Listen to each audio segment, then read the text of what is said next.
हरे कृष्ण। सभी का स्वागत है आज की भगवत गीता क्लास में। हम गुरुदेव का, प्रभुपाद जी का मंगलाचरण करते हैं।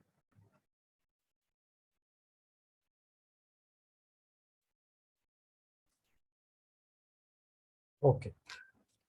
ओम अज्ञानतिमिरान्धस्य ज्ञानाञ्जनशलाकया चक्षुरुन्मीलितं येन तस्मै श्रीगुरुवे नमः। श्रीचैतन्यमनोभीष्टं स्थापितं येन भूतले स्वयं रूपकदा मह्यं ददाति सपदान्तिकम्।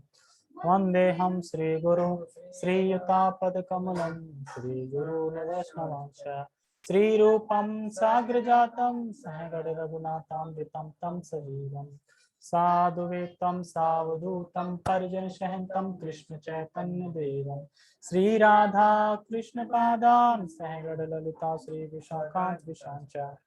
हे कृष्ण करुणा सिंधु दीनबंधो जगतपते गोपेश गोपिका कांता राधा कांता नमस्तुते।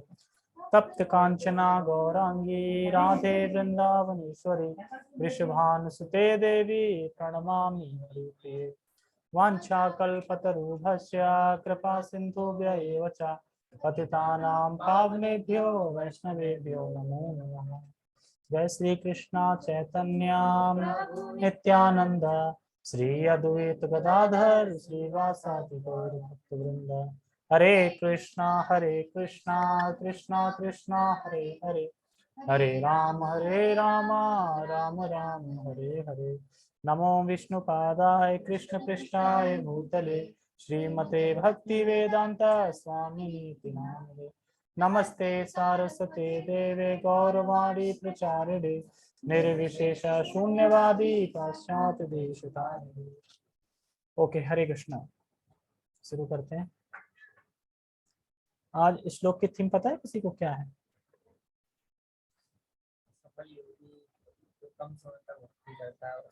उसका क्या है? तो ये क्यों अचानक बोल रहे हैं भगवान? क्योंकि भगवान ने बोला था उसकी कभी दुर्गति नहीं होती। अब कोई बोले दुर्गति नहीं होती, ठीक है, तो ऐसा क्या होता है जो दुर्गति नहीं होती उसकी? तो बता रहे हैं ऐसा ऐसा होता है इसलिए दुर्गति नहीं होती। तो इसके ऊपर ये श्लोक बोल रहे हैं। पहले श्लोक का उच्चारण करते हैं फिर आगे बढ़ते हैं। प्राप्य पुण्य कृताम लोकान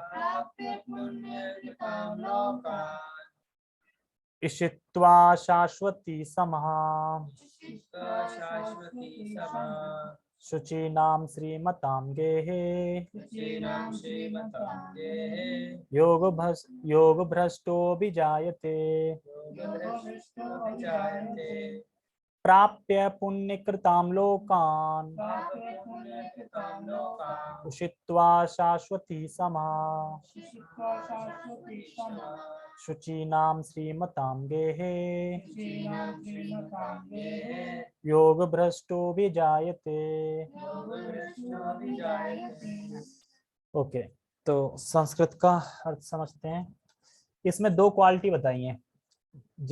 जो योगी भ्रष्ट हो गया, मतलब चल रहा था योग पे, पथ भ्रष्ट हो गया, भोग में गिर गया, उसकी दो क्वालिटी बता रहे हैं। एक बता रहे हैं सुचीनाम, एक बता रहे हैं श्रीमताम। सुचीनाम मतलब ब्राह्मण और श्रीमताम मतलब पैसे वाला, धनी, धनवान। तो इन दोनों के घर पे वो जन्म लेता है। अब इसमें प्राप्य पुण्य कृताम, प्राप्य पुण्य कृताम का मतलब होता है प्राप्त करके, मतलब प्राप्य पुण्य कृताम, जो पुण्य प्राप्त करते हैं लोग, यज्ञ करके, यज्ञ वगैरह कर करके, सब चीज करके करते हैं, तो वो पुण्य इसे अपने आप ही मिल जाते हैं। प्राप्य मतलब जो प्राप्त किए जाते हैं पुण्य, ये इसे अपने आप ही प्राप्त हो जाते हैं। प्राप्य पुण्य कृताम मतलब प्राप्त करके, जो पुण्य करने वाले को प्राप्त होते हैं। प्राप्त करके कौन से पुण्य? कौन से? जो पुण्य करने वाले को प्राप्त होते हैं वो इसे प्राप्त अपने आप, क्योंकि भक्ति करी ना उसने, इसलिए। फिर कह रहे हैं कि उषित्वा शाश्वती समा। शाश्वती मतलब शाश्वत समय होता है। शाश्वत मतलब काल जो बोलते हैं ना, वो श्लोक के हिसाब से हमें देखना पड़ेगा। अगर वैकुंठ के लिए यूज किया जा रहा है तो फिर शाश्वत क्या हो गया? हमेशा हमेशा के लिए। स्वर्ग के लिए अगर शाश्वत यूज किया जा रहा है तो इसका मतलब ये है, मतलब बहुत लंबे समय तक, ठीक है, काफी लंबे समय, बहुत हजारों साल, करोड़ों साल भी हो सकते हैं, ठीक है, लंबे समय तक निवास कर, बहुत लंबे समय तक यानी वर्षों तक, समा मतलब वर्ष, वर्ष तक। अच्छा, तो यहाँ पे शाश्वत शब्द है, वह बहुत लंबे समय तक पुण्यलोक में रहेगा। पुण्यलोक मतलब स्वर्गलोक, स्वर्गलोक को पुण्यलोक कहा जा रहा है। पुण्य करके कहाँ जाते हैं, स्वर्ग तो जाते हैं ना, तो इसलिए स्वर्गलोक को पुण्यलोक कह रहे हैं, ठीक है। फिर कह रहा शुचि नाम श्रीमताम, मतलब ब्राह्मण और पैसे वाले के घर में वो पैदा होगा। आज का श्लोक सुनने के बाद मन में यही आएगा, यार आप कर ली भक्ति, अब सच में भोग ही कर लो, ये तो बहुत बढ़िया है एकदम। ये भावना आएगी आएगी। धनी घर में जन्म मिलेगा या फिर ब्राह्मण के घर में जन्म मिलेगा और स्वर्गीय होगा और आगे चल के भक्ति करोगे, तो ये तो टू मच हो गया ना। लेकिन नहीं, अगर हम ऐसा जानबूझ के करेंगे ना तो नरक मिलेगा फिर, ठीक है। नरक कहने का मतलब ये है कि बहुत स्लो गति हो जाएगी। कहते हैं कि कोई अगर, जैसे कि प्रभु जी बता रहे थे कि जब मंदिर में सब जप कर रहे थे, जप करके जब 5:30 6:30 हो गए तो आज की सजा खत्म हुई। कर मुझे सुन के इतना गुस्सा आया, सजा मतलब माला करना सजा है, मतलब कि आज की सजा चलो खत्म हुई, वो झाड़ दिया उसने वहीं पे, आज की सजा खत्म हुई, मतलब प्रभुपाद जी ने सजा दी है, सजा है, मतलब हरे कृष्णा मंत्र बोल रहे हो सजा है। तो कह रहा है मुझे बड़ा गुस्सा आई उस पर, उन्हें तो गुस्सा आई जाती है, जैसे एक साइकिल वाले पे गुस्सा आई थी, जब मैं क्यों नहीं आए, वो लड़के को साइकिल सिखा रहा था 4 बजे, तो कह रहे, हाँ तो कह रहे खून का घूंट पी के रह गया, डांटूंगा पर अभी नहीं, आने दो सामने तब डांटूंगा। तो अब सोचो कोई कहे सजा, मतलब प्रभुपाद जी ने ये दिया सजा, ये हरे कृष्ण मंत्र सजा के तौर पे, फिर भी उसे फायदा होगा अगर वो ये भी करके कर रहा है ना, सजा है पूरी करनी है, तब भी फायदा होगा, लेकिन जो प्रेम से करेगा उसे कितना फायदा होगा। तो ये यहाँ पे भगवान के गुणगान बता रहे हैं, भगवान के नाम का, जिसने थोड़ी सी भक्ति करी तो भगवान उसे कितना दे रहे हैं, ठीक है। तो ब्राह्मण के घर में या पैसे वाले के घर में पैदा होगा, जो योग पथ में भ्रष्ट हो गया है। देखो आज के श्लोक में सिर्फ ये बताया जा रहा है जिसने शुरुआत में भक्ति करी है 10%, 20%, 25% और फिर भोग में गिर गया, उसके लिए ये बता रहे हैं। और कल वो है जो कि दीर्घकाल, दीर्घकाल मतलब कल जो श्लोक आएगा, अगला श्लोक है वो दीर्घकाल मतलब जो लंबे समय तक टिका रहा, वो आचार्यों के घर पे जन्म लेगा। मतलब आचार्य घर पे ये है कि बस जन्म लिया और सीधा पार, 90% तक था ना, 10% रह गया था, इसका मतलब शुरुआत थी।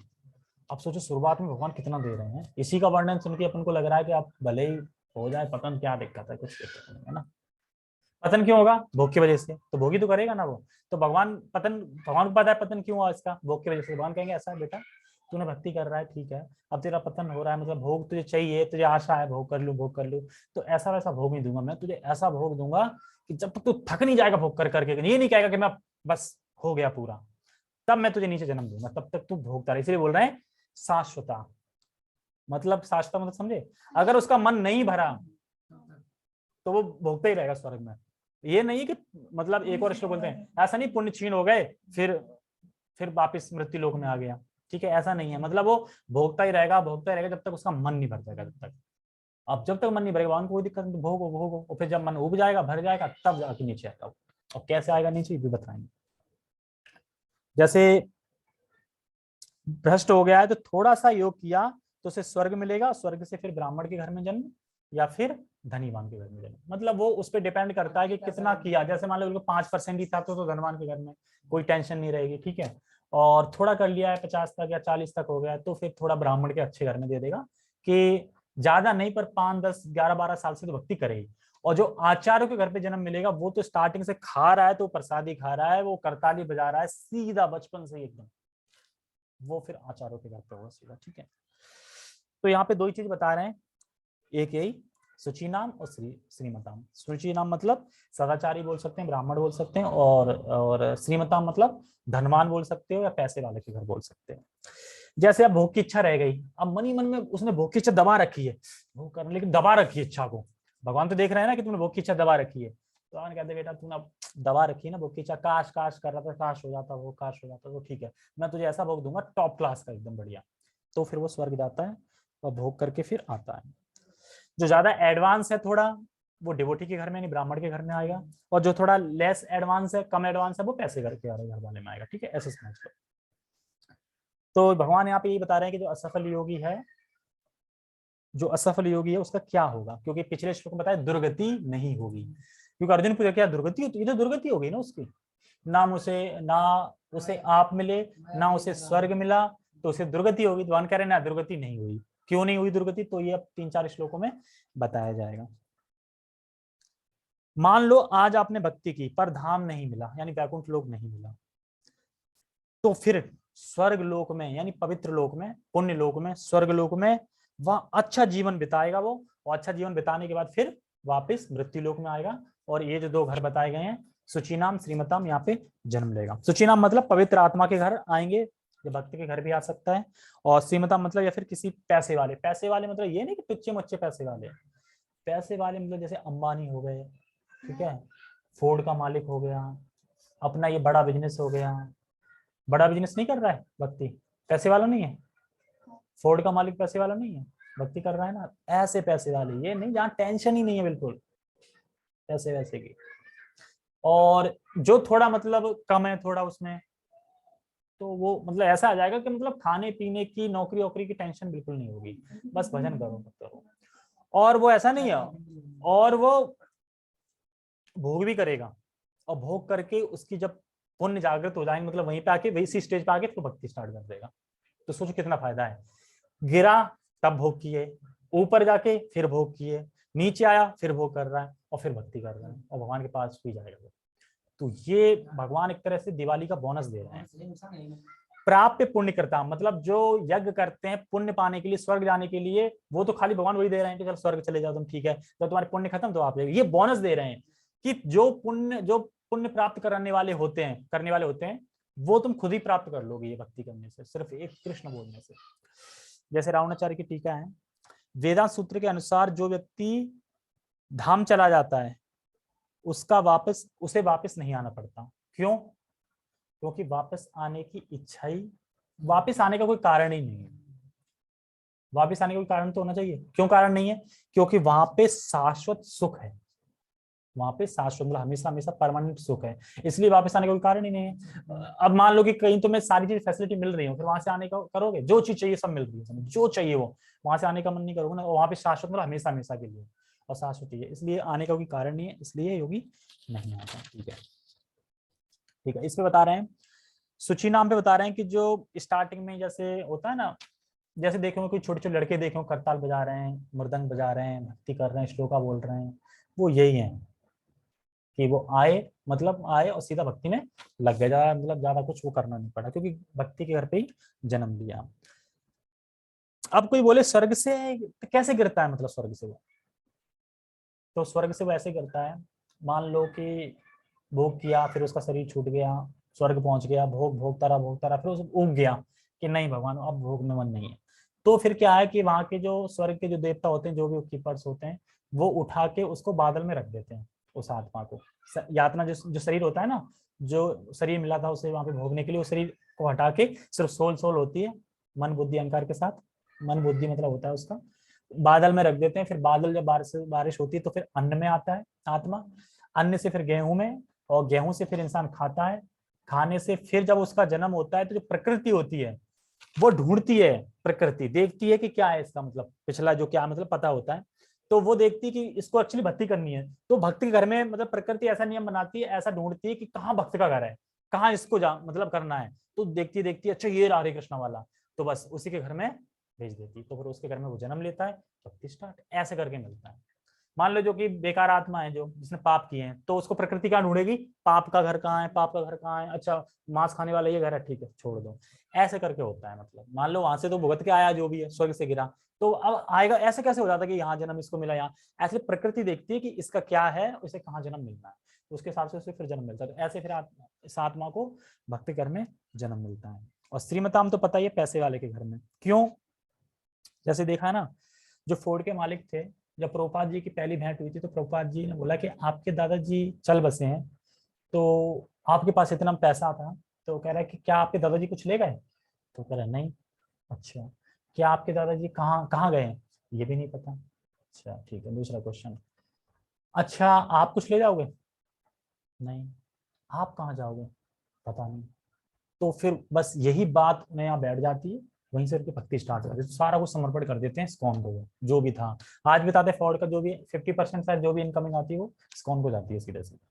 और ऐसा नहीं कि मतलब कोई दिखावा कर रहे हैं, बाकायदा फोर्ड गाड़ी पे जाते हैं धोती कुर्ता पहन के, माला कर रहे हैं, सब कुछ कर रहे हैं, बिल्कुल जैसे बड़ा बिजनेस कर रहे हैं वैसे करके प्रॉपरली भक्ति कर रहे हैं। यहाँ तक कि इसमें भी तो गया दिया है ना, कितना दिया है, मायापुर धाम का बन रहा है फोर्ड मालिक ने, उसमें दिया, बहुत दिया, यानी 50% तो उसने दिया है यूएसए का। सोचो तो हो गया ना, पैसे वाले घर में तो ये सब चीज करते हैं। ठीक ठीक है, परपट पढ़ते हैं, वो सॉरी परपट नहीं, टेक्स्ट पढ़ते हैं।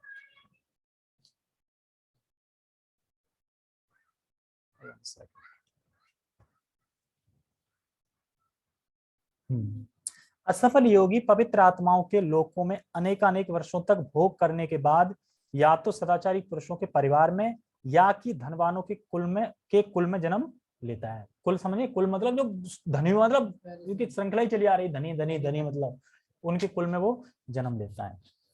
तो इस पे बता रहे हैं कि जो व्यक्ति मान लो अश्वमेध यज्ञ कर रहा है, तो 100 अश्वमेध यज्ञ करते हैं तब स्वर्ग के राजा तुम बन सकते हो, ठीक है।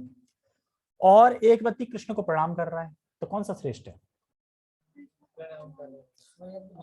बहुत बड़े हो गए ना, लेकिन कृष्ण को सिर्फ प्रणाम कर रहा है वो श्रेष्ठ है, क्योंकि स्वर्ग क्या है, भगवान अपना धाम दे देते हैं उसको, ठीक है। तो भक्ति के पथ पे अलग क्यों हो जाता है? मान लो कि भक्ति कर रहा था, अलग क्यों होता है? वो हो जाता है भौतिक आसक्ति की वजह से। एक तो उसका श्रवण में अभाव था, श्रवण प्रॉपरली नहीं करता था, और भोग की वासना अभी भी थी। तो भगवान देखते हैं कि ऐसा कर, तू भोग ही कर ले पहले, फिर मेरे पास आ जाइए। कहते ना कि तुम यार ये कर रहा है, ठीक है तुम यही कर लो, बाद में देख लियो। तो इसी तरीके से भगवान क्या कहते हैं, पहले भोग देते हैं उसको, तू जी भर के भोग से फर ले पहले, उसके बाद फिर वो भक्ति कंटिन्यू करता है, क्योंकि भक्ति कभी खत्म नहीं होती, जितने परसेंट है रुक जाती है पे। जैसे कि भगवान का एक नाम लेने से बताते हैं कि कितने लाख गाय को सूर्य ग्रहण के समय तट पे, गंगा के तट पे का दान दो, तो उसके बराबर एक है बोल दे कोई, वो भी मतलब बहुत ज्यादा है, मतलब उतने बराबर है। तो हमने सुना होगा महाभारत में युधिष्ठिर महाराज ने सूर्य यज्ञ किया था, है ना? क्यों किया था? कि जो जो यज्ञ पूजा कौन सी होती है? अग्र पूजा। सूर्य यज्ञ तो था राज सूर्य, सूर्य मतलब राज सूर्य यज्ञ। तो राज सूर्य था, तो उसमें जो स्थापित करना था एक्चुअली युधिष्ठिर को कि भगवान है कौन, क्योंकि वहां पे शिव भी आए थे, ब्रह्मा भी थे, सब थे। अब उसको कह रहे कि जो अग्र पूजा का अधिकारी कौन है, कौन है, कौन है, सब कह रहे कौन है, कौन है। तो फिर किसको दिया गया? कृष्ण को।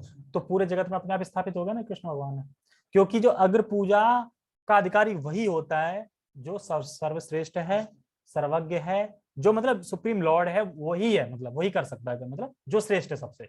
तो कृष्ण के लिए तो मतलब, और शिव थे वहां पे, तो इसका मतलब शिव नहीं है, क्योंकि परस्पर यही चलता है ना, शिव की कृष्ण, शिव की कृष्ण, क्योंकि विष्णु कृष्ण तो एक ही है, शिव की कृष्ण, यही परस्पर चलता है। तो शिव होने के बाद भी अगर पूजा कौन कर रहा है? कृष्ण कर रहा है, तो सीधे सीधे स्थापित हो गया, ठीक है। और बाकी इसलिए भी किया था कि उनके जो पूर्वज थे, उनकी कामना थी कि पूजा ये सब चीजें करें, ठीक है। पर यह बात यहाँ स्थापित हो रही है कि जब तक उसकी इच्छा समाप्त ना हो जाए, वो थक ना जाए भोग कर करके, तब तक इस लोक में, ब्राह्मण के घर या पैसे घर में वो नहीं आता। तो हो गया ना शाश्वत उसके लिए, मतलब जब तक स्वर्ग लोक है तब तक।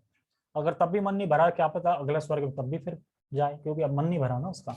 तो भगवान ने तो बोल दिया ना कि वही। तो ये यहाँ पे बता रहे हैं कि हम सुनते हैं कि कब मिलेगा, मतलब कब आएगा वो वापस इस लोक में। तो हम पढ़ते हैं ना, क्षणे पुण्य मृत्यु लोकम विशंति, मतलब कि जब पुण्य उसके क्षीण हो जाएंगे, जैसे मतलब अगर मान लो कोई भोग, मतलब कोई पुण्य करके गया स्वर्ग, जैसे वो पुण्य अपने खर्च करेगा, पेट्रोल की तरह, जितनी गाड़ी चलाएगा पेट्रोल खत्म होगी ना, जितनी पुण्य भोगेगा वहां पे, उतना उसका वो सूखती जाएगी माला, सूखती जाएगी माला, मुरझाती जाएगी। तो यहाँ पे बता रहे हैं कि इसलिए भगवान बता रहा है कि यहाँ पे भगवान बोनस दे रहे हैं भक्तों को, जो डायरेक्ट भक्ति करके जा रहे हैं, क्योंकि वो ऐसा नहीं कि पुण्य उसके खत्म हो गए अब वो वापस आ गया, नहीं, पुण्य कोई खत्म नहीं होते, पुण्य में कुछ नहीं, वो बस भोगेगा जब तक उसका मन, ये बता रहे हैं। तो यहाँ भ्रष्ट का मतलब हमें लेना चाहिए, योग पथ पे भ्रष्ट हो गया, भ्रष्ट का मतलब हमें यह लेना चाहिए कि अब वो भोग में गिर गया, यानी भोग कर रहा है, आगे भी करेगा, आएगा तब भी करेगा, फिर भक्ति में फिर लग जाएगा, ठीक है। अगर ज्यादा भक्ति उन्नत है तो स्टार्टिंग से लग जाएगा, थोड़ी कम उन्नति है तो फिर आधी इससे लग सकता है, मतलब पर लगेगा भक्ति में। तो प्राप्य पुण्यकृता, तो ये बोनस है भगवान का, इसीलिए इस श्लोक में ये प्राप्त पुण्यकर्ता को ज्यादा हाईलाइट किया गया है, ठीक है। ओके, आगे परपट पढ़ते हैं, छोटा परपट है बिल्कुल, सिर्फ पढ़ना है, ठीक है। असफल योगियों की दो श्रेणियां हैं। एक वे जो बहुत थोड़ी उन्नति के बाद ही भ्रष्ट हो गए, थोड़ी भक्ति करी, मान लो एक बार वृंदा मतलब थोड़ा भक्तों का संग मिल गया 2-3 दिन के लिए, बस थोड़ी, ठीक है। और दूसरे वे जो दीर्घ काल तक योगाभ्यास के बाद भ्रष्ट होते हैं। तो जो योगी अल्पकालिक अभ्यास के बाद भ्रष्ट होता है वह स्वर्गलोक को जाता है, जहां केवल पुण्यात्मा को प्रविष्ट होने दिया जाता है। पुण्यात्मा, जैसे कि पुण्यात्मा को प्रविष्ट होने दिया, देखो जैसे कि बली महाराज थे, तो स्वर्ग के मतलब स्वर्ग पे जब उन्होंने कब्जा कर लिया था, तो उसके बाद फिर शुक्राचार्य जो उनके गुरु थे, उन्होंने ये क्यों कहा कि तुम अश्वमेध यज्ञ करो, 100 स्वर्ग तो मिल गया था, क्योंकि 100 अश्वमेध यज्ञ तो इसलिए करते हैं स्वर्ग के लिए, स्वर्ग तो मिल गया था उन्हें, फिर क्यों? तो वही किस लिए करा रहे थे, क्योंकि बिना अश्वमेध 100 यज्ञ करके कोई स्वर्ग का राजा नहीं बन सकता, और अगर बन भी जाए छीटा छपनी करके, उल्टा सीधा करके, जबरदस्ती से, तो पीछे पुण्य नहीं है ना, तो छिन जाएगा। और ये बात शुक्राचार्य जानते थे, इसलिए वो करा रहे थे कैसे भी 100 हो जाए, फिर परमानेंट है फिर स्वर्ग, मतलब जब तक स्वर्ग है तब तक। 100 नहीं हो पाए थे ना वो आके, फिर 99 तो हो पाए थे ना, 100 नहीं हो पाए थे, ठीक है। तो इसलिए तो ये रहस्य है, आगे पढ़ते हैं। वहां पर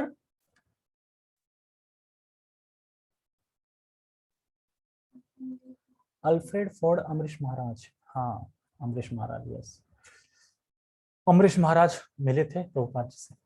दीर्घ काल तक रहने के बाद उसे पुनः इस लोक में भेजा जाता है, जिससे वह किसी सदाचारी ब्राह्मण वैष्णव के कुल में या धनवान वाणी के कुल में जन्म ले सके, जो दीर्घकालीन से थोड़ा और चढ़ा बढ़ा है, ठीक है। योगाभ्यास का वास्तविक उद्देश्य कृष्ण भावनामृत की सर्वोच्च सिद्धि प्राप्त करना है, जैसा कि इस अध्याय में के अंतिम श्लोक में बताया गया है। किंतु जो इतने अध्यवसायी, अध्यवसायी मतलब जो प्रगतिशील नहीं है, जो इतने प्रगतिशील नहीं है, अध्यवसायी नहीं होते, और जो भौतिक प्रलोभनों के कारण असफल हो जाते हैं, उन्हें अपनी भौतिक इच्छाओं की पूर्ति करने की अनुमति दी जाती है ना। जो मतलब इतने प्रगतिशील नहीं थे, जल्दी गिर गए, उनके लिए भौतिक पूरी सुविधा दी जाती है। तत्पश्चात उन्हें सदाचारी या धनवान परिवारों में संपन्न जीवन बिताने का अवसर प्रदान किया जाता है। ऐसे परिवारों में जन्म लेने वाले इन सुविधाओं का लाभ उठाते हुए अपने आप को पूर्ण कृष्ण भावनामृत तक ऊपर ले जाते हैं। तो यहाँ पे एक क्वेश्चन उठ सकता है, इसका मतलब संपन्नता होना जरूरी है भक्ति में, कह रहे हैं ना, क्यों धनवान घर में क्यों जन्म दे रहे हैं, ताकि कोई टेंशन ना हो, भक्ति कर पाए सही। अब गरीब घर में जन्म दे रहे हैं तो कर पाएगा, नौकरी की चिंता लगी रहेगी, है ना।